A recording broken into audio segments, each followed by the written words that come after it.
much more popular. In the 80s, the Egyptian style became much more popular, and that's really what we are doing today. So let's go ahead and go to the first slide. So since it is all about the music, I want you to know that what you see here, I have so many people behind me, helping me. Not just my ancestors in Star Wars, I mean my costume designer, who is in Lebanon, and she makes all my costumes for me. We design them together. She's a retired dancer, so she knows exactly what dances need. And my musicians. I cannot do anything without my musicians. They're my angels. And I'll start crying. I think about it too much. I'm making a CD right now in Detroit, which is, they call it, in the community, they call it the Hollywood for Arabs, because it's like, you go there, it's like Disneyland. There's a huge, huge community up there. And the immigrants that came over in the First World War have started the community. So it's old. There's a lot of musicians, a lot of old timers there. And they shared the knowledge with my generation. And so my music producer is making a CD for me, and we've been working on it for over a year now. And one of the tracks of this is that. But it's important to know that when you see a performance, there's so much that goes into it. It's not just that person. There's so many, it's indexing back and back and back and back. And so, like my costume, there's a story behind it, When she shipped it over here from Beirut, Aramark no longer shipped from New York to Indianapolis. So it got switched over to UPS. And UPS took my beautiful fringe Swarovski crystal costume and threw it on a conveyor belt. And when I received it, I opened it, and it was like a massacre. I mean, it was all fringe fell out. And my Turkish designer, who I've been working with, well, she's a seamstress, but she fixes all. So my Beirut designer makes everything, and then my Turkish seamstress fixes it and fits it to me once it gets here. She and her assistant, by hand, took all those loose beads and put it all back together. So, and I didn't know if I wanted to talk about this tonight because it's a little negative, but it's real. And we got to be real about what's going on. And she wears a hijab, she covers herself. She doesn't wear a full abaya, which is like the big black. She just wears a headscarf, which is very common in Turkey. Most women do, very colorful. About a month ago, she got attacked. And it was a drunk teenager. I live in college town, so there's lots of drunk teenagers. And he came by and pulled her head down and slammed her head and started shouting white power. So for me, it was like my sister. She's my sister. And so, and she and I have had a very interesting relationship because, when she first met me, she wasn't sure about belly dancers, and all the connotations. And I wasn't sure about, herself and where she was at with her religion. But over time, we had this understanding. And it's like, you know what? I accept you. You accept me.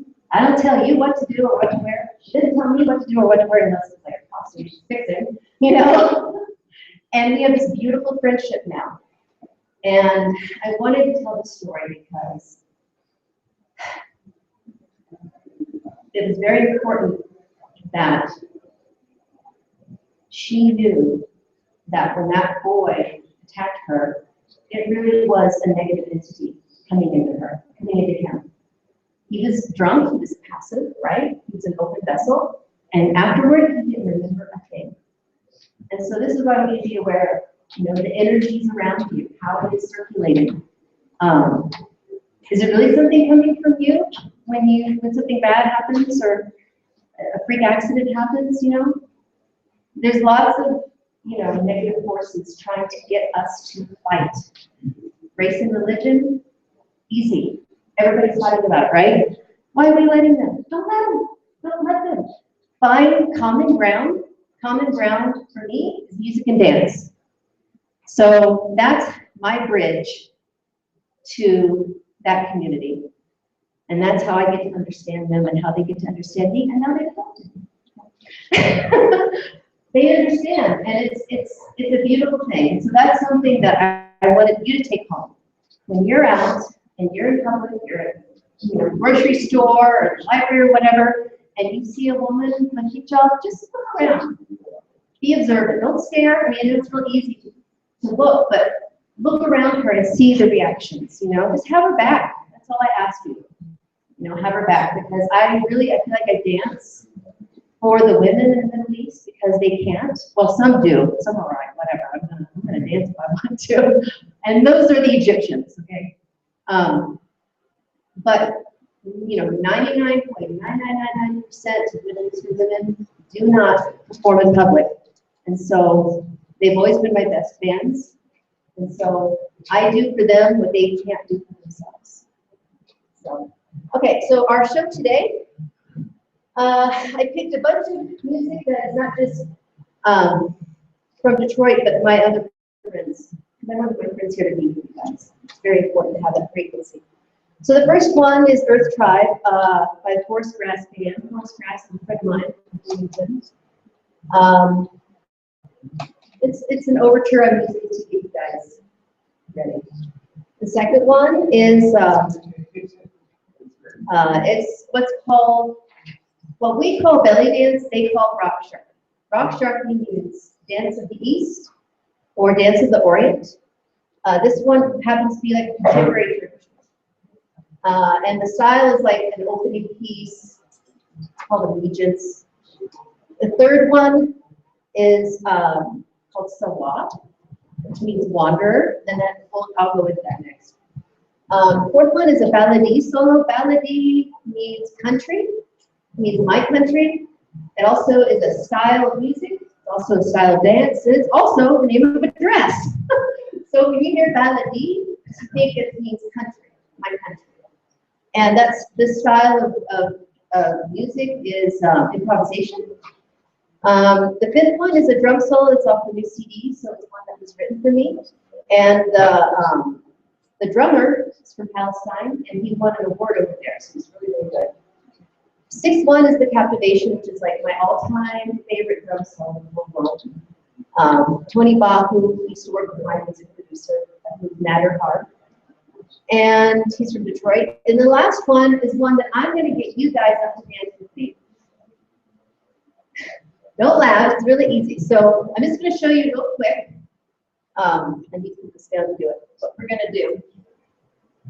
So it's a line dance, very similar to a snake dance or anything where you hold hands. And you have one pattern and repeat it over and over and over. So the pattern we're going to do today is like a basic get up.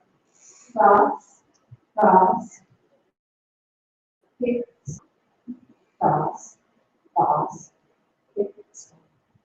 And so you go over and over. And then once you guys get that, if you're all good with that, then we'll do a second one, add to it, which is step, hop, step, hop, step, and cross, cross, kicks. Easy, really easy. And this is to build a community. You're holding hands with each other. And where that came from, it's really big in what's called the Levant, which is Lebanon, Palestine, Syria, Jordan, basically where the Bedouin tribes rotate. And especially in Lebanon, where the cedar trees are from, they attach their houses with cedar, and so they all get up on the roof and stomp the cedar down. Okay, so and then what we're doing is from Jordan, and I know Chief was talking about the petroglyphs in Petra. Petra's in Jordan, So we're going to be doing music in that area. And the singer and the keyboardist are cousins, and they're both from Detroit. Okay, go ahead and advance the next slide. Okay, so walk. So the whole weekend is about remembrance, right? In the Middle East, remembrance is done during zikr. Zikr is a Sufi ceremony of remembrance where they chant holy verses from the Quran and go to trance, altered states of consciousness. And also, the mawal is a style of sung poetry. Okay? So imagine, back when the tribes would circulate around the desert, there'd be a bard, a musical bard that would go from, camp to camp and entertain, right? And he would sing epic songs, these long songs, and stay up all night party, right? The mawal comes from that time.